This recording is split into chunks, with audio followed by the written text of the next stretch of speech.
Hello दोस्तों, कैसे हैं आप सब। आज की हमारी कहानी है मायका। अगर आपको कहानी अच्छी लगे तो चैनल को लाइक, शेयर और सब्सक्राइब करना ना भूलें। अंजना की शादी पक्की हो गई थी। घर में सब खुश थे।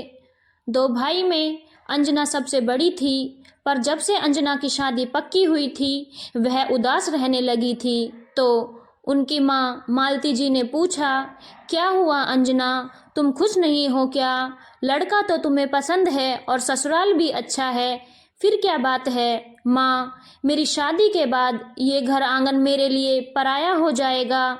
जिस आंगन में मेरा बचपन बीता, मेरी यादें जुड़ी हैं, कल को क्या पता मैं यहाँ आ पाऊँ या नहीं, मुझे कोई बुलाएगा भी कि नहीं। अंजना की आंखों में आंसू आ गए। ऐसा क्यों बोल रही है? ये तेरा घर है और हमेशा रहेगा। तुम पराई नहीं हो और ना कभी होगी। मालती जी प्यार से हाथ फेरते हुए बोली।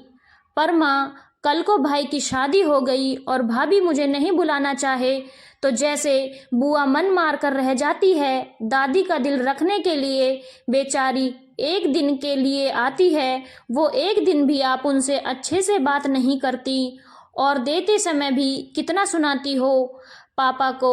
तो क्या ये बुआ का घर नहीं है? उन्हें कितना बुरा लगता होगा। माँ, अपने मायके का आंगन कोई भूल पाता है क्या? अब मालती के सामने अतीत घूम गया।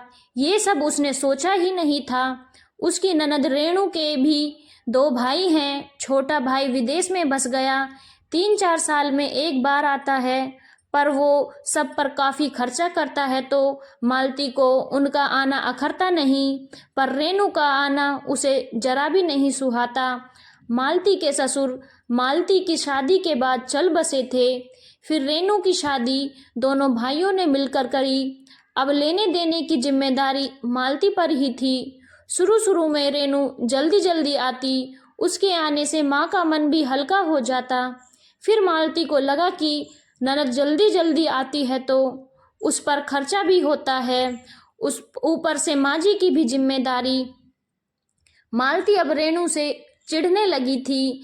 ना कभी आने के लिए बोलती और माँ जी के कहने पर रेणु आती तो उससे ढंग से बात भी नहीं करती। मालती जी के पति सुभाष बोलते कि तुम ऐसा व्यवहार क्यों करती हो? बहन बेटी तो अपने भाग्य का लाती है और फिर अपने मायके आने का सबका मन करता है। पर मालती जी पर कुछ असर नहीं हुआ। धीरे धीरे रेणु ने आना कम कर दिया। आती भी तो 1-2 दिन के लिए। उनकी माँ भी ज़्यादा कुछ नहीं बोल पाती थी, वो खुद आश्रित थी। बेचारी मन महसूस कर रह जाती। रेणु यही समझती कि माँ मेरी वजह से कहीं आपको परेशानी न करें, इसीलिए अपने ससुराल में खुश हूँ। बेचारी मन दुखी करके ही जाती। बच्चे भी जिद करते और रुकना है मामा के घर, पर मालती के डर से सुभाष भी कुछ नहीं बोलता। ऐसे ही समय गुजर रहा था। बच्चे बड़े हो गए। अब रेणु के बच्चे तो पता नहीं कब से आए ही नहीं मालती जी के यहाँ। रेणु अपनी मालती में गृहस्थी में रम गई थी। माँ बोलो ना, मैं सही कह रही हूँ ना? नहीं बिटिया, ये आंगन बेटी के लिए कभी पराया नहीं होगा। जब तक मैं और पापा रहेंगे तब तक तेरा पूरा हक है और कोशिश करेंगे कि भाभी के आने के बाद भी पराया नहीं हो। आज तूने एहसास करा दिया मेरी भूल का, मैं उसका पश्चाताप करूँगी। कहाँ जा रही हो माँ? अंजना बोली। तेरी बुआ को फ़ोन करने।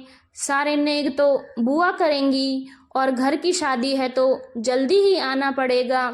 आंगन में बैठी दादी के अंदर नई उमंग जाग गई।